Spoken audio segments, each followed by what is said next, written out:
ఉద్యోగస్తులు చదువుకున్న వాళ్ళటువంటి ఆలోచన మా పార్టీకి వ్యతిరేకంగా ఉందనేటువంటి ఒక మెసేజ్ని మనం పంపించగలిగితే ఖచ్చితంగా కాంగ్రెస్ పార్టీ పెద్దలు తాము చేస్తున్నటువంటి పనులలో ఎక్కడ పొరపాటు జరుగుతున్నాయని చూసి సరిదిద్దుకోవడానికి ఒక అవకాశం ఉంటుంది. అందుకని నేను మేధావి లోకానికి అందరికీ కూడా సవినయంగా చేసేటువంటి అప్పీల్, ఓట్ల కోసం సీట్ల కోసం పూటకో మాట మాట్లాడేటోళ్ళు, నోటికొచ్చింది మాట్లాడేటోళ్ళు, ఏది పడితే అది విమర్శించేటోళ్ళు కావాలన్నా ఒక విమర్శనాత్మకమైనటువంటి ప్రతిపక్షంగా ఉండి పాలకపక్షం తప్పుల్ని ఎప్పటికప్పుడు ఎండగడుతూ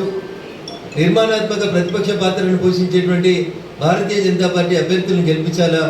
ఈరోజు మేధావి వర్గం మధ్య కూడా ఆలోచించాలని నేను సవినయంగా అప్పీల్ చేస్తూ ఉన్నాను.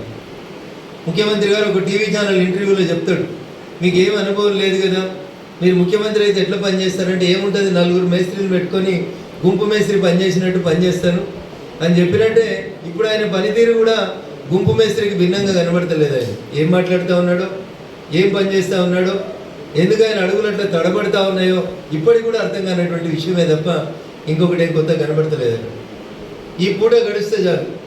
ఈ నిమిషానికి ఏదో ఒకటి మాట్లాడి వెళ్ళిపోతే చాలు అనేటువంటి నిర్ణయాలు తప్ప దేని మీద కూడా ఈ రాష్ట్ర ప్రభుత్వం ఒక అవగాహనతోటి, ఒక ముందు చూపుతోటి, ఒక భారీ లక్ష్యం వైపు నడుస్తున్నట్టు కనబడతలేదు. ఎమోషనల్ సెంటిమెంట్స్ని నెరవేర్ చేస్తూ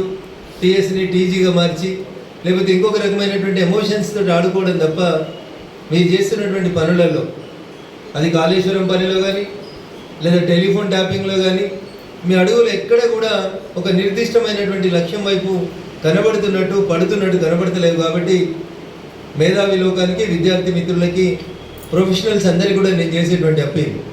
గాడి తప్పుతున్నటువంటి ప్రభుత్వాన్ని గాడిలో పెట్టాలంటే, తడబడుతున్నటువంటి అడుగులు నిదానంగా పడేలా చేయాలంటే ఇప్పుడు జరుగుతున్నటువంటి ఎమ్మెల్సీ ఎన్నికలు,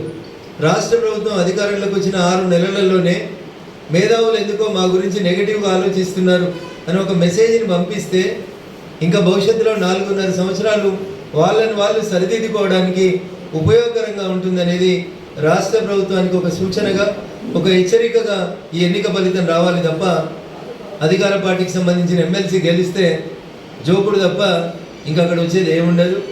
ప్రతిపక్ష నాయకులకు సంబంధించినటువంటి అవకాశాలు ఇస్తే ఖచ్చితంగా ప్రజల పక్షాన కొట్లాడడానికి ప్రతిపక్షం గొంతుగా ఉంటాం. కాబట్టి దయచేసి భారతీయ జనతా పార్టీ ఎమ్మెల్సీ అభ్యర్థిగా పోటీ చేస్తున్నటువంటి